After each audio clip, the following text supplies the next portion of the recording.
안녕하세요. 주간전망대입니다. 원화 환율이 속절없이 떨어지고 있습니다. 오늘 서울 외환시장에서는 원화 환율이 1,085원 40전을 기록을 했는데요. 이런 환율은 올해 최저치일 뿐만 아니라 지난 2년 반 만에 가장 낮은 수준입니다. 그래서 오늘 이 자리에서는 우리 원화 환율이 어디까지 갈 것이고 또 그것이 우리 금융시장에 어떤 영향을 미칠 것인지 네 분 전문가 모시고 이야기 나눠보겠습니다.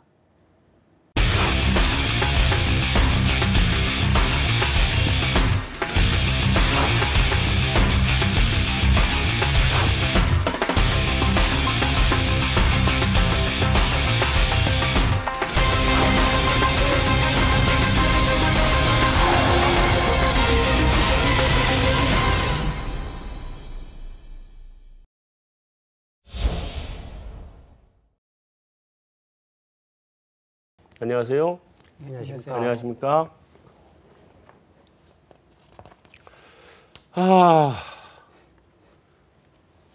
이 부장님. 네. 1,090원 안 깨질 줄 알았는데. 예, 저도 개인적으로 사실은 1,090원 정도는 적어도 금년 연말 내년 초 정도까지는 지켜지지 않을까라고 예상을 했었습니다. 예. 이게 지금 어디까지 어디부터 내려온 건가? 일단 추이를 한번 좀 짚어주시죠. 예, 먼저 그림을 보면서 말씀을 드리겠습니다. 네. 예, 금년 연초에 1,210원까지 올라갔던 달러 대 원화 환율은 1월 말에 1,110원 중반대로 하락한 이후에 지난 9개월 동안 비교적 좁은 박스권 거리가 유지가 됐습니다. 상단은 1,150 내지 60, 하단은 1,110원 정도 선이 지속적으로 유지되면서 거래가 됐습니다. 하단을 지지시켰던 가장 큰 요인으로는 우리나라의 지정학적인 위험, 즉 북한 관련된 위험이 가장 큰 화두로 작용을 했었는 것 같고요. 상단은 글로벌 달러와 강세에 대한 기대 심리가 크게 약화가 되어지면서 상단이 계속 제한되는 그런 모습이었습니다. 그러다가 지난주부터 1,110원 하단이 아래쪽으로 돌파된 이후에 추격 매도세, 기술적인 추격 매도세가 좀 가파른 모습을 보이고 있습니다. 시장의 프레의 관점에서는 일단 하단이 한번 돌파된 이후에는 지지선이 거꾸로 저항선으로 작용을 하면서 오를 때마다 좀 팔려고 그러는 세력이 훨씬 더 많아지는 모습을 보이고 있고요. 그런 모습들이 현재까지 지금 역의 플레이어들을 중심으로 해서 하락 압력으로 가중되고 있는 그런 모습이라고 말씀드릴 수 있겠습니다. 원화 강세하고는 좀 반대로 엔화는 약세가 지속되고 있는 거죠? 전반적으로 박스권 안에 여전히 달러 대 엔도 박스권 안에 있는 모습이긴 합니다만 최근의 전반적인 움직임 자체는 박스권 상단, 즉 엔 약세 쪽에 머물러 있는 그런 모습입니다. 그림에서 보시듯이 금년 중에 달러 대 엔 환율은 상단이 한 114엔, 하단이 108엔 중심으로 움직였었고요. 최근에 움직이는 모습이 112엔에서 114엔 정도 사이에서 움직였으니까 전반적으로 달러에 대해서 엔이 약세 범위 내에서 머물러 있다고 말씀드릴 수 있겠습니다. 좀 전에 말씀드린 것 같이 달러 대 원에서 원화의 강세, 그리고 달러 대 엔에서의 엔화의 약세가 겹쳐지면서 엔, 원 환율은 연중 저점을 아래쪽으로 계속 돌파하면서 추가 하락 시도를 하고 있는 그런 모습이라고 말씀드릴 수 있겠습니다. 지금 한 970원? 예, 970한 5원에서 985원 정도 중심으로 최근 며칠 사이 움직이고 있습니다. 제가 원엔이 한 몇 년 전에 마지막으로 기억했던 게 하단이 한 930원 정도까지 갔었던 걸로 기억을 하는데요. 거기까지 갈까요? 2015년에 그죠? 890원대까지 잠깐 하락을 한 적이 있었습니다. 현재 모습이라고 그런다 그러면은 결국 이제 달러 대 yen 같은 경우에는 추가 상승 여력이 그렇게 크지 않은 것 같고요. 네. 다만 이제 달러 대 원이 현재 지금 가파르게 하락세를 보이고 있는데 기술적인 하락세가 어디까지 이어질지 조금은 지켜봐야 될 부분인 것 같습니다. 그럼에도 불구하고 저 개인적으로 2015년 저점까지는 가기가 좀 어렵지 않을까. 현재 상태에서 한 2~3% 정도 추가 하락을 한다 그러면 대충 바닥 수준 되지 않을까라고 기대를 해보고 있습니다. 위안화하고 뭐 유로 이런 쪽은 지금 전반적으로 위안 대 원도 네. 결국 그 달러 대 원의 환율 하락, 원화 강세 요인 때문에 최근에 박스권 하단에 근접을 하고 있는 모습입니다. 네. 다만 이제 유로 대 원 같은 경우에는 전반적으로 유로화가 연초 대비해서는 상당 부분 달러 대비해서 가치를 회복해 가지고 있는 상태입니다. 네. 그러다 보니까 그 유로 대 원만 놓고 보면 금년 중 저점이 약 한 1,190원, 고점이 1,360원 정도 되는데 현재 지금 1,280원 정도 되니까 금년도 박스권 움직임에서는 한 중간 정도 수준이니까요. 달러 대 원에서의 원화 강세, 그리고 유로 대 달러에서의 유로화 강세 부분이 상쇄가 되지면서 연초 대비해서는 거꾸로 유로가 좀 강세로, 원화 대비해서는 강세로 간 그런 상황입니다. 네. 자, 일단 우리가 1,110원 지지선으로 생각했는데 1,090원이면 지난번 저점인데 그것도 깨진 거고요. 예, 그렇습니다. 다음 지지선은 어디 정도를 감안을 해야 되나요, 원화는? 일단 뭐 2015년 저점이 1,070원 선이었고요. 네. 그 앞에 저점은 뭐 1,050원 정도 그 정도 수준인데 뭐 일부에서는 더 아래쪽까지를 이야기하고 있긴 합니다만 저 개인적으로는 현재 기술적인 어떤 하락세가 조만간에 마무리되지 않을까라고 기대를 해보고 있습니다. 지금 현재 이건 기술적인 하락세를 보시나요? 펀더멘털로 보시는 게 아니고? 저 개인적으로는 기술적인 하락세의 움직임이 좀 강하게 봅니다. 그렇게 보는 가장 기본적인 이유는 달러와 인덱스 기준에서 달러와 인덱스가 지난 9월 달에 90일까지 하락을 했다가 뭐 최근에 95 반등을 한 다음에 최근 다시 조금 내려와서 93 정도 수준입니다. 즉 글로벌 달러 밸류에이션이라는 관점에서는 여전히 미국은 아직 금리 인상 사이클에 있고 그리고 재정 정책 또는 세제 개혁을 통한 경기 부양책을 앞두고 있는 상황이기 때문에 네. 단기적으로 달러가 그렇게 많이 약세로 갈 것 같지는 않고요. 네. 그리고 원화 밸류에이션의 관점에서 와서 보면은 물론 이제 우리나라가 경상수지 흑자를 크게 지속이 되지면서 그런 부분에서는 원화 강세, 외환 시장에서의 달러와 공급 요인으로 하는 원화 강세 요인이긴 합니다만 한편으로 우리나라의 자본 수지 내지는 투자 수지를 놓고 봐서는 지속적으로 투자 수지적 적자가 확대가 되지는 그런 모습입니다. 네. 지난해 같은 경우에 경상수지가 980억 불 정도 흑자였었고요. 네. 투자 수지가 직접 투자 수지와 그다음에 증권 투자 수지를 합치면은 약 한 800억 불 정도가 적자였습니다.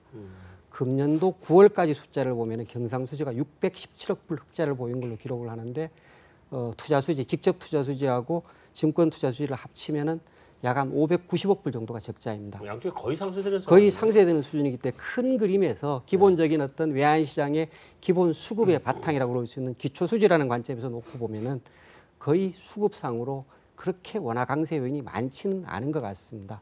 다만 이제 기술적으로 최근에 하단이 무너지다 보니까 좀 쏠림 현상이 있는 것 같고요. 일단 단기적으로 주변에 있던 그런 실망 매물들을 소화할 수 있는 기간이 좀 필요하지 않을까라고 생각을 해보고 있습니다.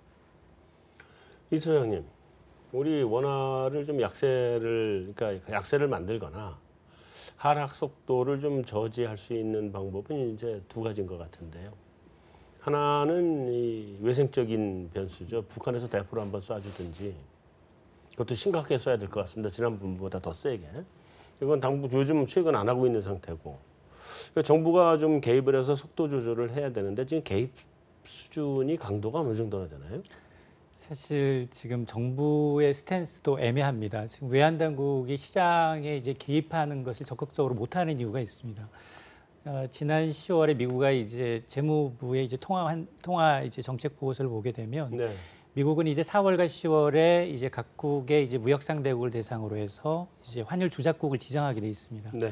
여기에서 뭐 환율 조작국 지정은 빠졌습니다만 최악은 피했지만 여전히 우리나라는 관찰 대상국입니다. 네. 그러다 보니까 사실 우리 거슬러 올라가면 계속해서 우리 경기는 별로 좋지 않았어요. 4월 되면 4월 위기설, 10월이면 10월 위기설, 네. 뭐 사드 보복 계속 지속됐고요. 중국 특히나 이제 중국의 보복으로 인해서 자동차 업종은 굉장히 안 좋았습니다. 여기다 통상임금 소송 맞말렸었고요. 그러다면서 이제 GM의 철수설까지 나도니까 매 분기 내지는 월마다 위기설이 있었는데 하지만 이제 이런 것들이 이제 변곡점이 작용했던 게 지난 3분기 성장률이라고 저는 생각을 하거든요. 네. 3분기 성장률이 1.4% 깜짝 성장률이 나오자마자 뭐 뒷북을 치는 것인지 모르겠습니다. 무디스라든가 IMF라든가 굉장히 우리 경제 성장에 대해서 긍정적 전망을 내놓습니다. 다 높였죠. 그렇죠. 9월 말 기준으로 이미 3% 이상의 성적표를 작성을 했으니 4분기가 마이너스가 아니라면 3% 초중반까지도 가능하다라는 겁니다. 네. 그게 그동안 사실 미국은 거의 뭐 2년여에 걸쳐서 긴축을 해왔고 경기가 좋다는 말이 있었기 때문에 상대적으로 스무스하게 통화의 강세가 이제 어느 정도 축적이 된 상황이지만 그러나 이제 한국이 그동안 경제가 안 좋다라는 그 분위기에서 10월을 기점으로 중국의 사드 보복도 다소 완화되죠. 여기에다가 중국과는 예기치 않게 통화 스와프도 재연장이 됩니다. 또 이 세계 6대 기축통화라고 하는 캐나다는 정말로 이례적으로 기축통화관끼리 하고 있는 무제한, 정말로 완전히 그 기한도 없고 그리고 만기 연장도 없고 그렇죠. 무제한의 이제 통화 스와프를 한국과 체결해 주면서 외국인 시각에서 봤을 때는 사실 한국이라는 나라는 북한이 한반도를 위로 두고 미사를 쏠 정도면 한반도에 특히나 한국이라는 나라에는 환율도 걱정되고 그리고 한꺼번에 외국인 투자가들이 빠져나갈 것 걱정해서 오히려 한국의 이제 신용부도 스와프는 더 오르게 돼 있습니다. 근데 그런 걸 전부 다 사전에 차단해주고 여기다 이제 이 북한이 잠재적으로 계속해서 이제 엄포는 놓고 있습니다만 실제적인 액션이 나타나지 않으니까 그 10월 말을 기점으로 해서 급속도로 이제 외화 자금이 빠져나가지 않고 오히려 달러가 더 쌓이게 됩니다. 여기다 말씀하셨던 것처럼 수출은 여전히 좁습니다. 반도체를 중심으로 해서 미리 뭐 5천억 이 경상 이 전체적인 이제 수출이 5천억 달러를 넘을 정도로 유례 없이 좋은 것들이 한꺼번에 반영이 되다 보니까 그런데 근데 사실 여기에서 이제 정부든 이제 이 한국은행이 직접적으로 시장 개입을 하게 되면 지금 그렇지 않아도 미국은 지금 여러 가지 통상 압박이 어떻게 하면 꼬투리를 잡을까 지금 노력을 하고 그렇습니다. 뭐 이번 주만 하더라도 세탁기에 대해서는 정말 말도 안 되는 덤핑이 아니라 세탁기 평균 판매 가격은 한국산이 더 높거든요. 네. 미국 소비자들이 꼽는 가장 품질 좋은 게 한국산이라고 이제 매번 평가를 하고 있으면서도 불구하고 말도 안 되는 이제 해외에서 수입한 저가 때문에 미국 본토에 있는 세탁기 산업이 위축되고 있다라는 핑계거리를 만들어서 세탁기에 했던 세이프가드 조치가 네. 지금 반도체, 철강 이어질 조짐을 보이고 있거든요. 네. 그러니까 그런 이제 굉장히 복잡한 상황에서도 이 달러화가 계속해서 약세를 보이고 있고 그리고 상대적으로 하루에 한 10원 내지 그리고 불과 한 4, 5일 만에 20원 가까이 완전히 떨어졌다는 거 굉장히 한쪽 방향으로 쏠리는 현상이 굉장히 급함에도 불구하고 지금 이제 이 트집을 잡히지 않기 위해서는 네. 직접적으로 외환 당국이 시장에 나와서 달러를 매수하거나 개입할 수는 없는 상황입니다. 매수 개입 강도는 있었어요? 매수 개입 자체는요? 이제 사후적으로 우리가 시장에서 보면서 판단하는 수밖에 없는 건데. 연합인포맥스의 기사를 인용을 한다 그러면은 네. 시장에서 트레이더들이 개입이 있었던 걸로 추정한다는 기사를 최근에 한 두세 차례 네. 본 바가 있습니다. 실제로 이제 최근에 제가 시장에 직접 몸담고 있지는 않다 보니까 네. 뭐 그리고 실제로 몸을 담았다고 한다고 하더라도 그걸 제가 확인해 드릴 수는 없겠습니다만 그렇죠. 추정은 되지만 네. 확인은 되지 않는 그런 상황들이 아닌가 싶습니다. 강도는 그렇게 세지 않았던 거죠? 결과적으로 이제 가격의 움직임만 놓고 봐서는 올리는 형태, 적극적으로 예를 들면 환율의 움직임의 추세 자체를 반전시키고자 하는 그런 시도는 없었지 않은가 싶어요.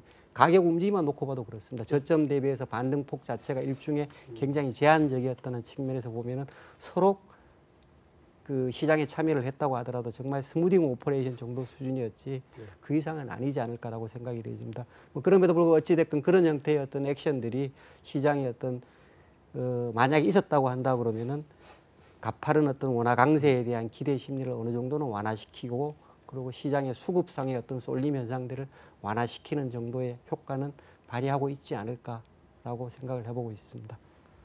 이 스무딩 오퍼레이션을 한 개 이 정도면 안 했으면 더 빨리 내려갔다는 얘기잖아요. 뭐 좀 전에 말씀드렸듯이 모두에 말씀드렸듯이 전반적으로 1,110원 정도 수준을 저점으로 기대하고 매수했던 그런 매수 포지션들 플러스 북한 관련된 리스크 위험에 대비한 달러 매수 포지션들이 가파르게 청산된 과정이었으니까요.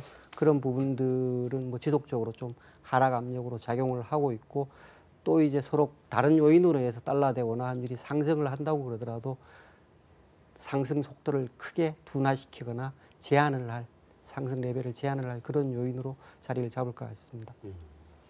김문일 연구원. 예. 하단을 어디까지 봐요, 거기는? 저는 앞으로 또 계속 원화 강세라고 보는 이유가 있는데 왜냐하면 최근에 중국 10월 산업 생산이 좀 안 좋게 나왔습니다, 수치가. 네. 요즘에 중국 10년 금리가 한 4% 정도 되거든요. 근데 중국 상하이 지수가 올해 한 7% 정도 올랐거든요. 그러니까 투자 입장에서 되게 난감한 거죠. 그래서 중국 정부도 그걸 알기 때문에 위안화를 방어해야 되기 때문에 최근에 보면은 중국 정부가 위안화를 평가 절상할 때가 더 많습니다. 절하할 때 봐요. 네. 그게 그 원화 강세 재료입니다. 예를 들면 우리나라 달러 환율이 올해 같은 경우에 1,200 넘어갔다가 그게 급속히 올해 초에 떨어졌잖아요. 네. 그때도 중국 인민행의 개입이 있었습니다. 근데 중국 입장에서는 이제 이게 금융시장이 만만치가 않은 거죠. 외국 자금이 위안화 약세면 떠날 수 있고 그렇기 때문에 이게 계속 위안화 평가 절상할 수 있습니다. 그러니까 우리나라 정부는 이 달러 원화를 하단을 막으려고 하는 거고 또 중국은 반대로 하고 있잖아요. 네. 근데 원화하고 위안화하고 그 금융시장에 미치는 그 비중을 보면은 어떻게 보면은 그 위안화가 훨씬 큽니다. 네. 그렇기 때문에 저는 그 원화 강세가 지속될 수 있다고 보고요. 또 두 번째 이유는 최근에 뭐 세제 개혁 실패 그 미국 그것도 좀 달러 약세 제로 정했고 연준이 내년에 금리를 올리지만 유럽 중앙은행의 이제 자산 매입 축소할 수 있다는 이제 기대감이 커질 수 있습니다. 근데 미국 금리에는 이제 연준 금리 인상이 반영됐거든요. 근데 유로존에 아직 장기 금리는 이렇게 반영되지 않았습니다. 그러니까 이제 점차 유로존 저번처럼 독일 금리가 좀 반등하면서 투자자들이 유로화를 사고 달러를 팔 수가 있습니다.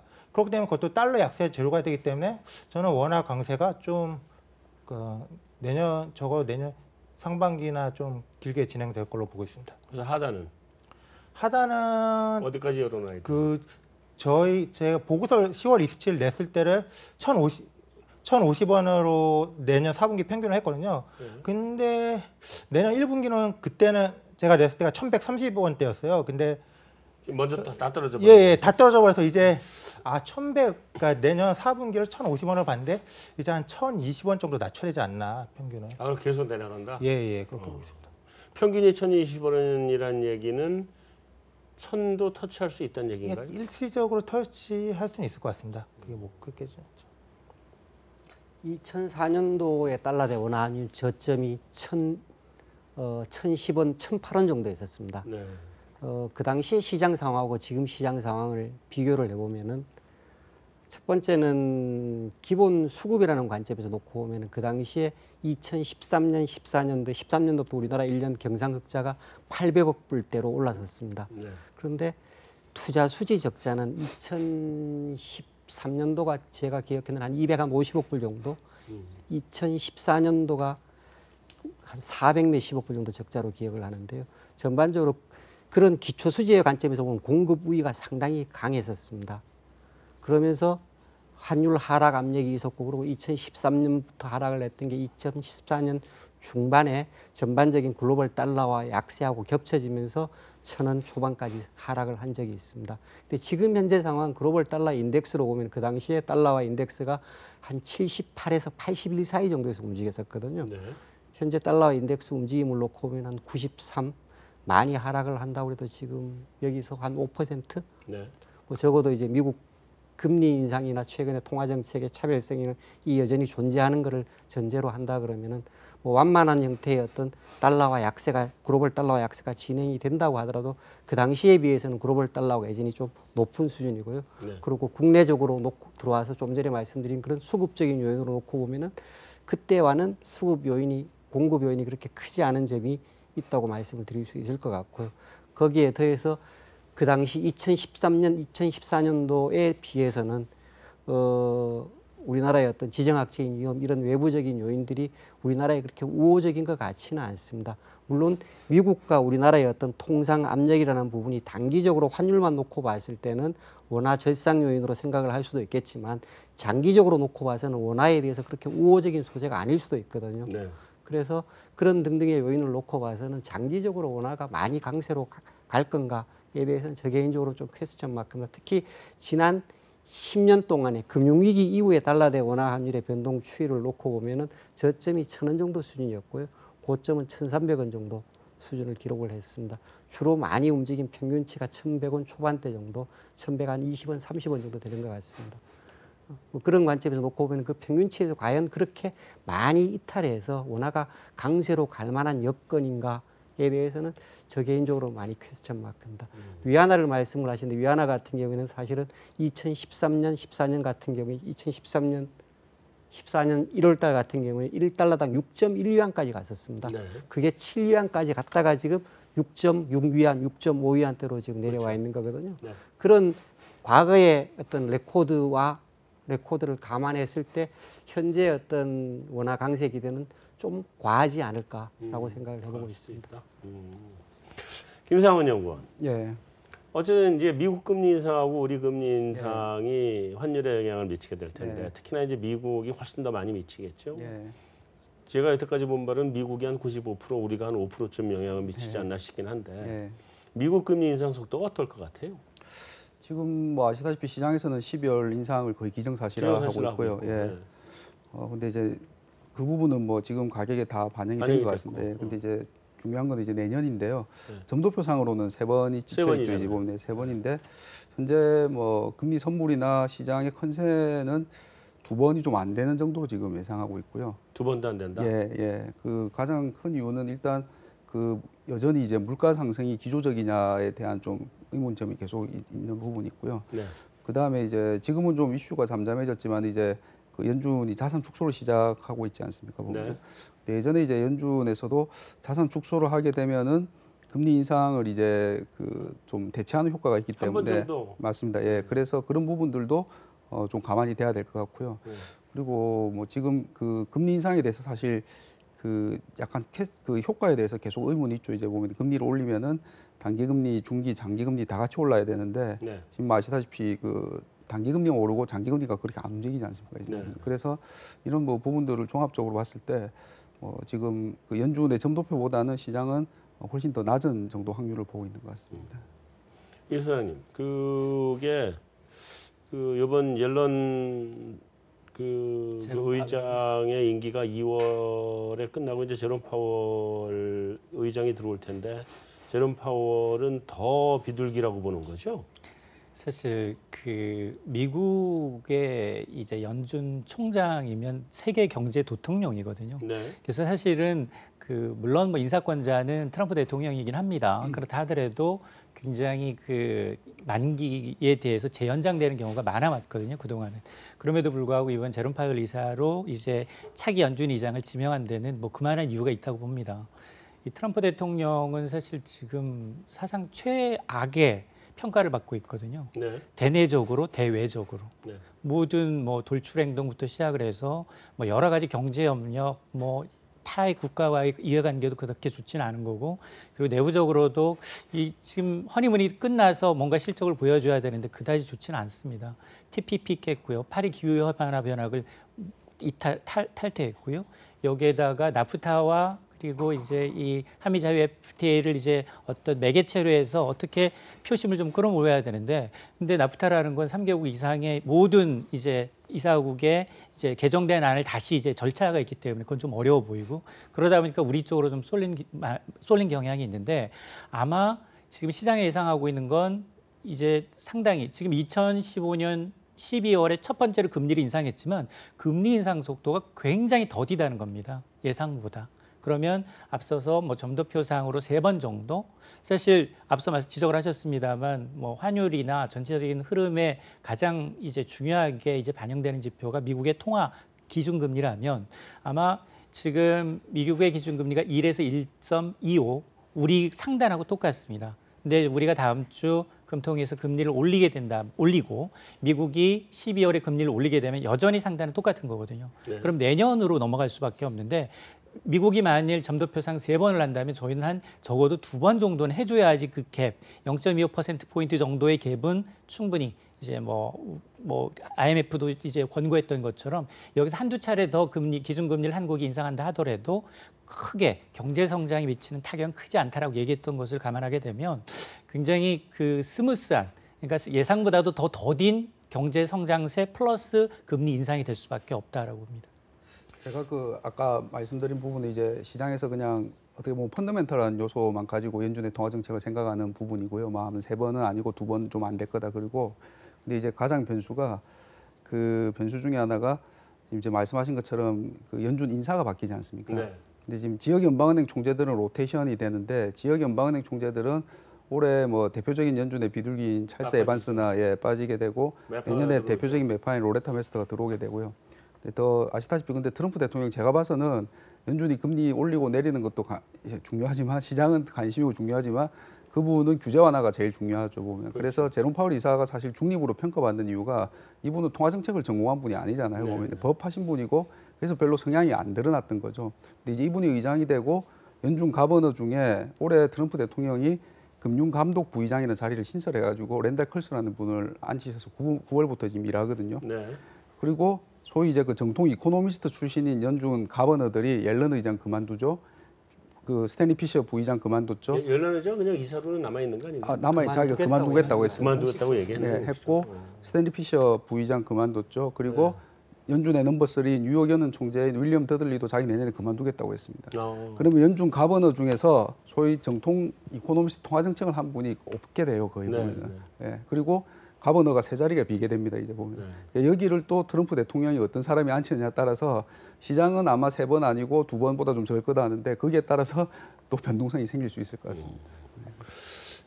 이렇게 되면 이제 어쨌든 간에 미국에서 금리 인상도 그렇게 속도가 빠를 것 같지는 않고요. 그러면 그게 우리 원화의 약세를 촉발하는 트리거가 되기는 좀 어렵지 않은가 이렇게 보여지는데, 그러면 어떤 것들이 앞으로 우리 원화의 방향성을 바꿀 만한 재료로 올라설 수 있을까요? 뭐 가깝게는 북한 관련된 리스크가 트리거링 포인트가 될 수 있을 것 확실한 같고요. 거고요. 그다음에 미국 쪽으로 놓고 보면은 뭐 금리 인상의 어떤 속도가 예상보다 빨라질 거라는 부분을 배제를 한다 그러면은 보다 좀 더 적극적인 어떤 세제 개혁안 플러스 뭐 지금 이야기되고 있는 미국 기업들의 해외 유보이윤의 환수 조치와 관련된 적극적인 어떤 그 지원 이런 부분들이 달러와 강세를 좀 부추길 수 있는 소재가 될 수는 있을 것 같습니다. 그런데 어찌됐건 전반적으로 이제 글로벌 달러 강세에 대한 시장의 전망 자체는 많이 약화된 것은 분명한 것 같습니다. 돌아설 만한 변곡점도 별로 없네요. 그럼 그냥 기술적으로 내려갔다 기술적으로 반등하는. 네, 뭐 그 정도 보고 있고 전반적으로 제가 보는 거는 뭐 단기 저점이 어디가 될지 모르겠는데 일단 상단은 위에서 1150, 1160에서 한 2, 30원 정도 낮아진 수준 정도가 될 것 같고요. 네. 지금 최근에 보이는 어떤 단기 저점을 찾는 부분이 앞으로 한 3개월 내지 6개월 정도의 박스권 정도의 범위가 아닐까라고 생각을 해보고 있습니다. 김문일 연구원. 예. 김문일 연구원 계속 원화 강세를 보고 있으니까 하나 이제 마지막 질문을 던지면 혹시 굳자 봐요? 뭐 내년에 힘들 수는 있지만 내후년에는 충분히 가능할 수 있다고 보는데요. 과거에 예를 들면 요즘에도 그 정부 개입을 무시할 수는 없잖아요. 근데 과거에 그 정부 개입이 비판을 받았던 이유가 그래서 원화 약세를 정부가 유도하면은 그 수혜가 대부분이 다 대기업에 들어가거든요. 오히려 그 중견기업은 더 어려질 수 있거든요. 근데 이제 어떻게 보면은 일본 같은 것도 중소기업 강국 아닙니까? 그런 관점에서 생각하면은 이제 그러니까 정부가 강하게 개입해서 원화 약세를 유도하는 것만이 꼭 우리 경제의 해법은 아니라는 거죠. 그런 점도 좀 그 정부의 개입 기대감을 약화시키는 재료가 될 수 있습니다. 또 두 번째 이유는 이제 유럽중앙은행이 그 이제 드라기 총재가 내년 이후에 이제 그 임기가 만료되면은 가장 유력한 게 독일 바이트만 총재입니다. 근데 이분이 되게 그러니까 독일이 되게 비판적이에요. 유럽중앙은행의 대규모 자산 매입에 대해서. 그런 것도 이제 유로화 강세 재료로 작용했을 거죠. 근데 국제 그 통화별 결제 비율을 보면은 달러화가 한 40% 정도 되고요. 유로화가 30%입니다. 그러니까 이게 무시할 수 있는 비율이 아니기 때문에 투자자들이 유로화를 사고 달러를 팔면은 이게 또 달러 약세로 작용하면서 또 달러 환율 하락 재료로 작용할 수 있고요. 그다음에 유로화 같은 경우에는 좀 대표적인 위험 자산에 가깝고요. 달러화는 대표적인 좀 안전 자산에 가깝습니다. 그런 점도 그 글로벌 경기가 점차 이제 바닥을 찍고 개선되고 있다는 점을 감안하면은 달러 환율이 어떻게 보면은 하락하는 게 이게 자연스러운 게 아닌가 그렇게 보고 있습니다. 알겠습니다. 그러니까 내후년 정도는 그래도 굳이 한번 볼 수도 있다. 그럼 전 해외여행을 내후년으로 한번 연기해 보겠습니다. 자, 넘어가서 그 11월에 금리 인상에 대해서 지금 시장에서 어떻게 보고 있어요, 김상훈 의원? 그 지난 10월 금통위에서 이제 인상 소수 의견이 나오면서요. 시장에서는 거의 뭐 11월 인상을 기정사실화하고 있습니다. 시장 금리에 뭐 단기 금리 같은 경우는 거의 한 차례를 넘어선 수준이 반영이 되어 있고요. 뭐 시장 전망들도 거의 뭐 한 90% 이상은 다음 주 11월 금통위에서 인상할 것으로 그렇게 예상하고 있습니다. 김상훈 의원도 그렇게 보고 저희도 예상하고 있습니다. 자, 우리 하여튼 금리 들어가기 전에 FOMC 의사록은 별 내용 없었죠? 뭐 특별한 내용 없었고요. 그 여전히 그러니까 12월에 올리긴 올릴 건데, 네. 근데 뭐 물가에 대해서는 조금 약간 캐션 뭐 이렇게 되면서 그래서 미국 시장 금리에는 좀 하락 요인으로 작용했습니다. 자, 일단 11월에 올릴 것이냐에 대해서 다시 한번 좀 짚어보면 지금 물가가 안 올라오잖아요, 우리가. 네, 그죠? 그렇습니다. 예. 물가가 좀 올라와야 금리 인상이 올 텐데. 일단 그럼에도 불구하고 뭐 앞에 스탠스를 놓고 보면은 11월 이번 금통위에서 금리 인상 가능성이 많은 걸로 시장에서 이야기를 하고 있고 네. 시티 이코노미 쪽에서 전망도 11월 금리 인상 가능성이 높은 걸로 전망을 수정을 한 부분이 있습니다. 그래도 하여튼 그래도 올릴 것 같긴 하다. 일단 뭐 미국 금리 인상과 발을 맞춰서 올리는 부분을 시장에서는 많이 기정사실화하고 있는 것 같고요. 실제로 이제 뭐 그 3년물짜리 우리 국고채 금리, 시장 금리 수익률 수준을 놓고 보더라도 이번 11월 금통위에서 금리 인상은 상당 부분 프라이싱을 하고 있는 부분이 아닌가 생각이 되십니다. 김성훈 연구원. 네.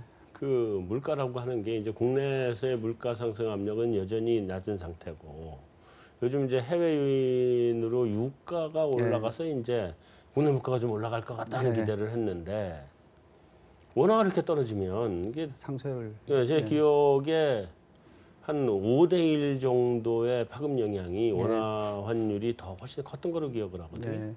어떻게 물가 전망 어떻게 봐요? 물가가 한국은행이 아마 올해 그 1.9 그리고 내년은 조금 낮아지는 1.8로 보고 있고요. 예. 그 한은 아시다시피 물가 목표가 2% 주제 보면 그래서 근데 올해는 어쨌든 한은 물가 목표에 그래도 근접했다고는 평가할 수 있을 것 같고요. 그리고 저희 이제 하우스뷰는 올해 물가 2.0 내년은 이제 1.9로 좀 하락할 걸로 보고 있습니다. 이제 말씀하신 것처럼 지금 원화가 이렇게 강해지면은 분명히 이제 물가에도 영향을 미칠 것 같고 그래서 이제 최근 지난주에 캐나다랑 통화 사업하면서 이제 그날 그 CDS 프리미엄도 떨어지고 원 달러 이제 급락하고 그날 금리도 좀 하락 요인으로 작용했거든요. 그 시장에서 원화가 너무 강해지니까 일단은 이제 그 물가 경로를 통해서 금리 인상이 조금 줄어들 거다. 그리고 금리 인상 속도가 폭이 이제 한국은행이 그렇게 강하지 못하지 않을까 이런 기대로 인해서 이제 금리에는 좀 물가도 조금 낮아지고 금리에도 좀 하락하는 요인으로 그렇게 작용을 했었습니다. 근데 사실은 저는 이번 정부는 원강을 원할 거라고 보거든요. 정부의 의지는 원화 강세. 그렇게 해야 그 수입 물가가 떨어지면서 내수가 조금 편해지니까 아무래도.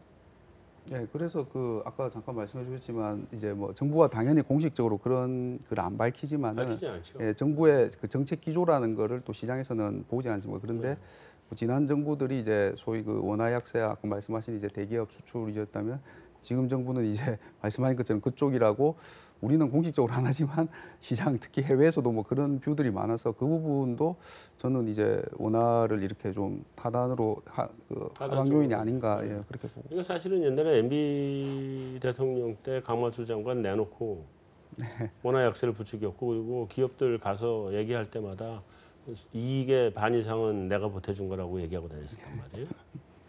실제로 그랬었죠. 그리고 박근혜 정부에서도 사실은 수출 쪽을 더 많이 지원해줬던 것도 사실이고 이번에는 조금 이제 내수 쪽을 좀 보강시켜 준다 그러면 그리고 아무래도 지금 가계부채 문제도 좀 있고 그런저런 걸 종합적으로 감안해 보면 수출을 다소 좀 포기하더라도 내수를 좀 어떻게든지 진작을 하고 그렇게 해서 가계부채 문제도 좀 해결하고 그런 쪽으로 하려고 그러는 것 같긴 한데 그런데 결국 과연 환율이 떨어진다고 해서 내수가 진작될지에 대해서는 적지 않은 퀘스천 마크가 있는 것 같습니다. 특히 이제 환율 하락에 만약에 환율을 하락을 유도를 했다고 했을 때 환율이 원화가 강세로 갔다고 했을 때 가장 피해를 많이 입을 기업들은 삼성전자 같은 대기업이 아니고 오히려 중소기업들이 훨씬 더 많은 타격을 입게 될 것 같고요. 그런 중소기업들이 기본적인 어떤 수요, 우리 경제의 수요 기반을 마련하는 토대라고 한다고 했을 경우에는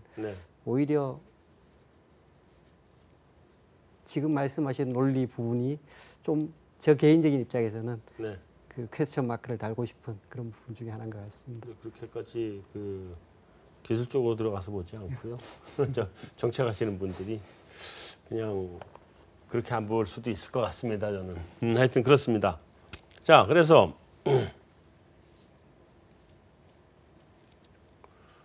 그 금리 인상을 하는 데 있어서 한국은행이 좀 고민이 정부도 마찬가지지만 고민이 많겠죠. 그러니까 가계부채 지금 1,400조를 넘어섰고 또 금리를 빠르게 올리다 보면 가계부채만 문제가 되는 게 아니라 부동산 시장까지 어려워지는데 그것도 또 그러자도 지금 부동산 건설 경기가 좀 식어가는 상황에서 집값까지 떨어지면 내수 경기가 또 안 좋을 거라고 생각이 될 것 같고.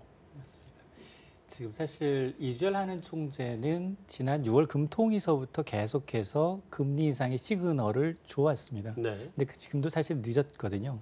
왜냐하면 이주열 한은 총재의 임기가 내년 3월 말이에요. 네.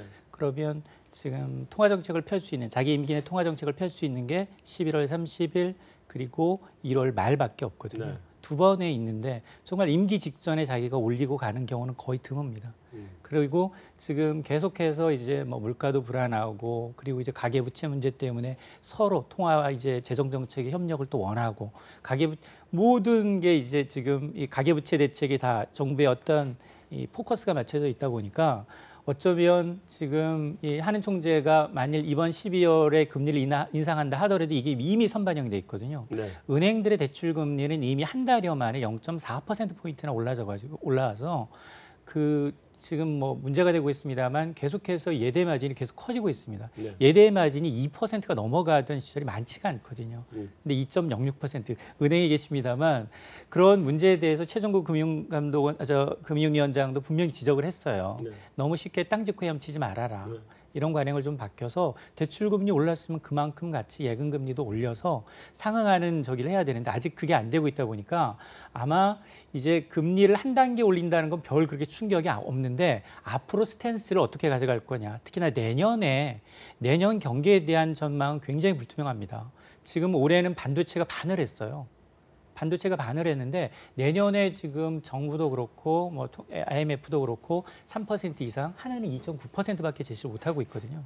그 얘기는 지금 반도체가 지금은 그나마 웃돈 주고 팔고 있고 우리가 거의 수급을 조절할 수 있는 굵직굵직한 1, 2위 업체를 갖고 있지만 하지만 지금 내년부터는 당장 중국이 이 시장에 진입을 하게 되거든요.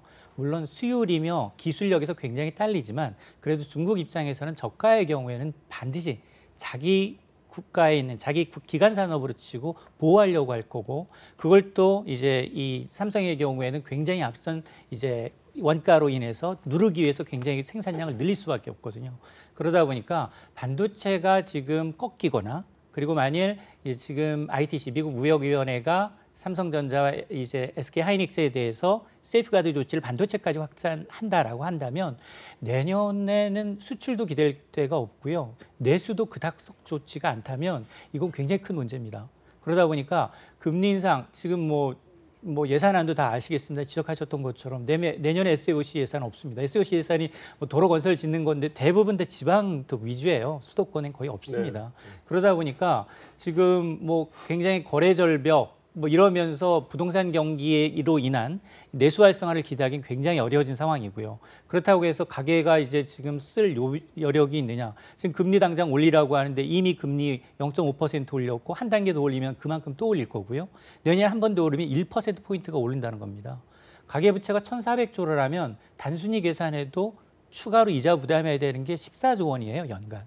그러면 이런 이제 다중채무자들, 여러 은행에서 이제 빚을 빌린 사람들 그리고 이제 이 굉장히 어려운 자영업자들, 영세 자영업자들 이분들은 굉장히 크게 문제가 될 수 있습니다. 정부는 물론 뭐 10년 정도 넘은 1,000만 원 이하의 경우에는 이제 소액에 대해서는 채권 아예 탕감까지 얘기를 하고 있지만 그 대상자가 그렇게 많지가 않습니다. 그렇기 때문에 한은은 물가, 가계부채, 부동산 모든 걸 고민해야 되는 타이밍이거든요. 네. 그러다 보니까 제 생각에는 11월 30일에 뭐 당연히 해야 되겠지만 만일 못한다 하더라도 소수 의견이 지금 전체 금통위원 7명 가운데 2~3명으로 높아질 수 있다. 시그널은 반드시 줄 것이다. 라고 봅니다. 김상훈 연구원. 네. 그 김동연 부총리는 지금 최근에 이제 부동산 가격이 여전히 네. 상승하고 있고 다음에 이제 가계부채도 뭐 계속 늘어나고 있고 그러다 보니까 김동연 부총리께서 보유세 인상 카드에 대해서 이제 언급을 해가면서 구두 개입을 예. 지금 하고 있는 상황인데 실제 할지 안 할지에 대해서는 좀 애매하게 얘기하시더라고. 그러긴 한데 한국은행 이주열 총재께서 무슨 그 부동산 시장이나 이런 쪽에 대한 언급이 있었어요?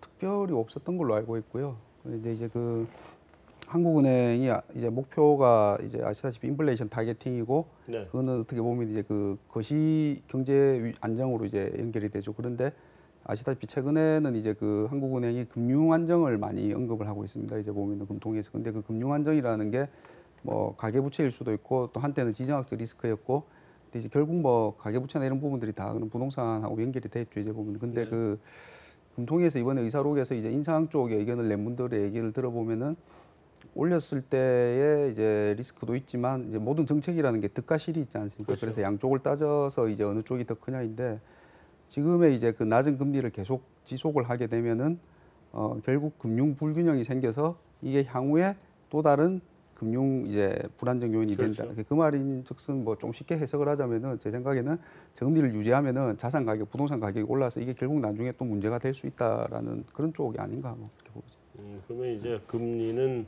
올려야 되게 그 부동산 가격이나 이런 거를 생각해서라도 금리는 올려야 되겠다는 쪽으로 예. 보고 있는 것 같다. 예. 자, 그래서 이제 자 마지막 질문입니다. 우리 뭐 일각에서는 우리가 지금 금리를 올릴 입장이 아니 이제 뭐 올릴 입장인 건 정해졌는데 그렇게 빠르게 올릴 수 있는 입장은 아니다라는 입장을 보이는 쪽도 있고 또 다른 쪽은 무슨 얘기냐 지금 한국 성장률이나 이런 걸 봐가지고 금리 인상이 늦었다 이런 얘기를 하는 데도 있단 말이죠. 그래서 올해 11월 달은 뭐 기조적으로 뭐 저기 금리 인상이 확실하다고 가정을 하고 내년에 우리 금리 인상 속도가 기조적으로 빠를 것이냐 느릴 것이냐에 대해서 일단 마지막으로 질문을 돌아가면서 한마디씩 해주시기 바라겠습니다. 순서대로 우리 김상훈 연구원, 우리 이인철 소장님, 다음에 유현정 부장님, 그리고 김문일 연구원 이렇게 가주시면 되겠습니다. 네, 저희는 그 이번에 인상하고 내년에 한 차례 인상할 걸로 예상하고 있고요. 시기는 3분기 예상하고 내년 있습니다. 두 번 아니고.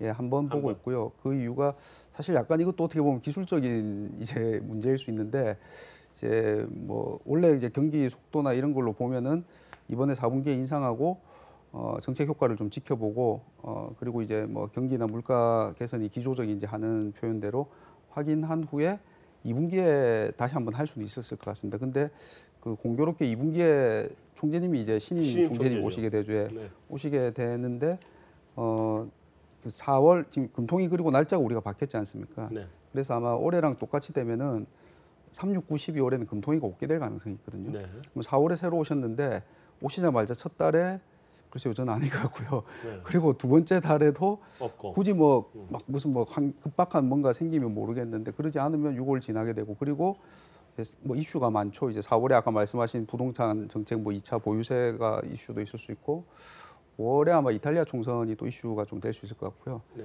그리고 이제 지금은 잠잠해졌지만 연말 연초에는 원래 지정학적 리스크가 예전에도 잠잠했거든요. 네. 왜냐하면 북한에 이벤트가 없었어요 보면은. 음. 근데 4월 되면 태양절 시작이 해가지고 되죠. 그러니까 예전 북한은 보면 자기네들 그냥 사이클대로 했던 거예요. 근데 네. 그 전에는 뭐 오바마가 별로 대응을 안 했는데 지금 트럼프가 하니까 이제 이슈가 됐던 거죠.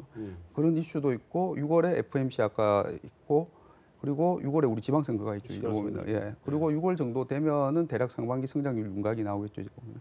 그래서 저희는 그런 거 보고 예, 3분기에 하지 않을까. 그리고 예상보다 경기 확장세가 더 가면은 뭐 2019년 저희 예상하는 게 당겨질 수는 있을 것 같은데 그건 뭐 사실 또 내년 가봐야 될 것 같습니다. 요즘 우리 시장에서 컨센서스는 어떻게 형성돼 있어요? 컨센이 아직 그 사실 이번처럼 좀 이렇게 컨센이 안 모아지는 전망 이제 지금 연말 전망들 보면 상당히 지금 많이 엇갈리거든요 보면. 네. 근데 전망 인상 횟수도 그렇고 그거에 따른 시장 금리 전망도 지금 좀 많이 차이가 납니다 이제 보면. 근데 현재까지는 봤을 때 내년 한 차례 인상이 과반을 조금 넘는 것 같고요. 네. 예, 그 다음에 두 차례 인상이 뭐 한 40% 정도 그리고 뭐 한 10% 정도로 한 그 약간 이하로 세 차례 인상. 세 차례 정도 정도 있는 것 나오고. 같습니다. 예. 이사님 어떻게 보세요?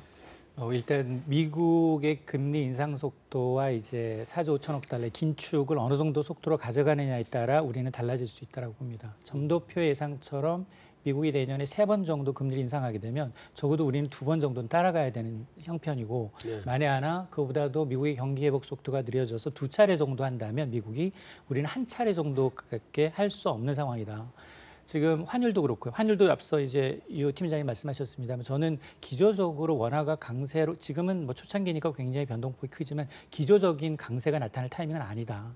그리고 경제도 그러고 지금 우리가 좋은 건 지금 뭐 경상수지는 당연히 반도체로 인한 반도체와 일부 특정 업종에 대한 경상수지 흑자고 네. 자본수지도 지금 종합주가지수가 2,500선을 넘을 거라고 예상한 증권사는 없습니다. 네.